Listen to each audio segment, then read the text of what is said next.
E a economia não pode parar, porque a economia também é vida. Recebi mais uma vez um grupo de empresários aqui na Presidência da República. Esse grupo é responsável por 45% do PIB nacional e responsável por 30 milhões de empregos. A indústria, a atividade comercial está na UTI. Não há mais espaço para postergar. O sentimento deles, ou melhor, o posicionamento deles é que a abertura gradual e responsável tem que começar o mais rápido possível.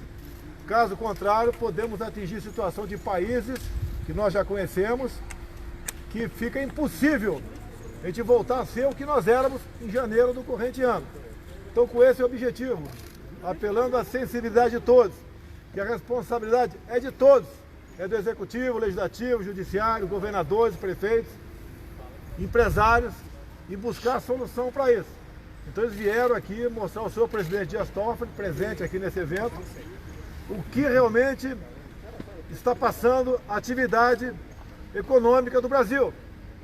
Aquela história, então, de que a economia deixa para lá, primeiro vida, não é verdade. Sempre disse que as duas atividades tinham que ser tratadas com responsabilidade. Então ninguém melhor do que o senhor Marcos Polo, aqui no momento, representando os empresários, que fale um pouco com vocês, e depois o Paulo Guedes, para que todo o povo brasileiro entenda, né? Se bem que grande parte já está entendendo, o que está acontecendo e para onde nós não queremos ir. O senhor vai vetar o reajuste do funcionalismo? Marcos Polo aqui, Marcos Polo com a palavra aqui. Bom, o que nós viemos trazer ao presidente Bolsonaro e depois aqui ao presidente Toffoli é o fato de que nós da indústria, além do enfrentamento da Covid-19, nós estamos enfrentando uma severa, profunda crise de demanda ocasionada pelas decisões que foram tomadas, necessárias, num primeiro momento, importante, de fechamento da ponta, vamos dizer assim, do comércio, enfim, das atividades. Trouxemos uma fotografia que mostra que no mês de abril nós tivemos uma queda de vendas de 50% em relação ao mês de março e a indústria, de uma maneira geral, está operando com 60% de ociosidade. Para não me alongar demais, apenas 3 setores aqui: automotivo, com 26 fábricas paradas, são 65 plantas paradas, 5.200 concessionários distribuídos ao longo do país fechados, setor de máquinas e equipamentos com 47 empresas fechadas, cimento com 22 fábricas, o meu setor especificamente siderurgia, com 12 altos fornos paralisados, aciarias, laminação, e tendo no mês de abril o pior mês de venda desde 1995. Então, se eu pudesse resumir e fazer uma caracterização, a indústria está na UTI. Né? Na UTI precisa sair, e para sair precisa que ocorram as flexibilizações de maneira que a roda volte a rodar. Toda vez que individualmente eu sou perguntado, bom, mas a siderurgia, a indústria não poderia esperar mais 15 dias para atender o que seria o regramento da Organização Mundial da Saúde, eu informo que a siderurgia não parou, como várias outras atividades não pararam no país, atividades prioritárias, essenciais, e não pararam com total segurança dos colaboradores, através de protocolos rígidos de segurança e de saúde. Então, a nossa percepção é que esses protocolos que o Ministério da Economia já tem pronto, porque compilou, consultou todos os segmentos, esses protocolos podem ser utilizados em outras atividades, de maneira que a gente consiga o quanto antes a flexibilização. Eu acho que era isso. Obrigado. Desde o início da crise, o presidente nos alertou para salvar vidas e proteger os empregos, preservar os empregos. Nós lançamos a camada de proteção para os informais, para os mais frágeis, para os mais idosos. E essa camada de proteção, temos aí 3, 4 meses que a população brasileira tem meios de subsistência. Só que a informação que os empresários nos trazem, e nós mantemos contato com eles regulares, é de que, embora preservados os sinais de vida da indústria brasileira e do comércio brasileiro, estamos indo para a UTI, do ponto de vista de organização e engrenagem produtiva, engrenagem econômica.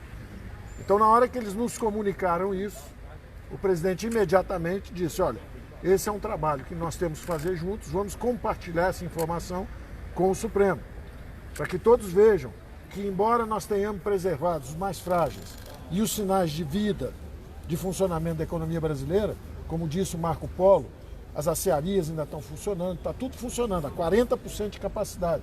Não faltou comida para os brasileiros, não faltaram os recursos de apoio dos programas que nós lançamos, está tudo ainda organizado. Só que eles estão dizendo o seguinte, há perigo de começar a desorganização. Então, embora nós estejamos protegidos, a população e todos tenham os recursos, o que adianta se daqui a 30 dias apaga a luz, desliga a comida, para a produção nacional? Então, o alerta que eles deram é muito importante, que é o seguinte, olha, embora haja proteção, o povo ainda tenha o dinheiro na mão, daqui a 30 dias pode ser que comecem a faltar nas prateleiras, pode começar a faltar e desorganizar a produção brasileira. E aí você entrar em um sistema de não só de colapso econômico, mas de desorganização social. Então o alerta é muito importante e eu aproveitei justamente para renovar que num momento como esse, em que a população brasileira está correndo risco, perde emprego, alguns inclusive perdendo a vida, eu renovo o meu pedido de contribuição no funcionalismo público. São 2 anos sem aumento, só isso que nós pedimos. Eles têm estabilidade de emprego, eles têm salários acima da iniciativa privada e com 2 anos sem aumento, estamos falando de 130 bilhões de reais que poderiam ser usados justamente em outras atividades.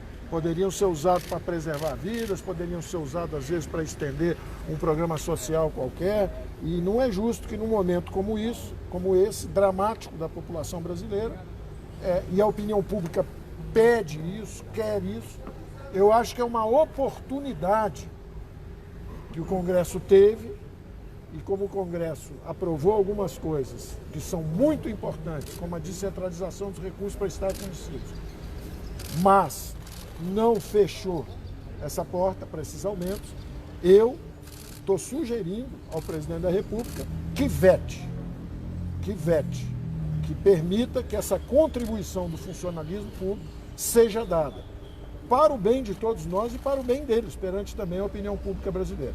Obrigado. Vai vetar, presidente? Vai vetar, presidente? Vou responder uma pergunta de vocês aqui. Aproximadamente 10 milhões de empregos formais deixaram de existir. Entre os 38 milhões de informais e autônomos, segundo a OIT, esse pessoal perdeu 80% do seu poder aquisitivo. Alguns perderam 50%, obviamente, outros zeraram. E estão sobrevivendo basicamente em cima do auxílio emergencial que acaba daqui a 2 meses. Aí volta para o servidor público, que tem estabilidade e tem um salário. Há pouco, uma proposta do presidente da Câmara era de cortar 25% para todo mundo. Paulo Guedes decidiu que poderia ser menos drástico, apenas fazer que até dezembro do ano que vem não tivesse no reajuste. E assim foi combinado, assim foi acertado. O parlamento entendeu que certas categorias poderiam ter reajuste. O que nós decidimos? Eu sigo a cartilha de Paulo Guedes na economia. E não é de maneira cega, não, é de maneira consciente e com razão. E se ele acha que deve ser vetado esse dispositivo, assim será feito. Nós devemos salvar a economia, porque a economia é vida. Certas medidas minhas, obviamente, não agradam o setor de sociedade. Mas eu sou chefe do executivo para tomar decisões. E as decisões eu tomo juntamente ouvindo os meus ministros. E nessa área, o Paulo Guedes é o senhor da razão. Nós, se essa for a orientação dele, vetaremos esse dispositivo. Muito obrigado. Olha só, vamos lá. Olha só, tem um decreto presidencial que definiu que são atividades essenciais, aquelas não podem parar. Eu acabei de assinar um decreto aqui, colocando nesse rol de atividades essenciais a construção civil. Outras virão nas próximas horas, no próximo dia. Porque o que não está no decreto ficou decidido que, segundo o Supremo Tribunal Federal, que estados e municípios diriam se poderiam ou não funcionar essas categorias. Então, alguns estados, não estão brigando com ninguém, pelo amor de Deus. Tá? No entendimento de muita gente, dos empresários, o Marcos Paulo que está aqui, exageraram. É comum acontecer, faz parte da razão do ser humano. Então nós vamos começar a colocar mais categorias essenciais para nós podermos abrir com responsabilidade e observando as normas do Ministério da Saúde, de modo que cada vez mais rápido nós possamos voltar à atividade normal. Caso contrário, depois da UTI, tá, é o cemitério. E não queremos isso para o nosso Brasil. Tá bom, presidente. Vamos embora.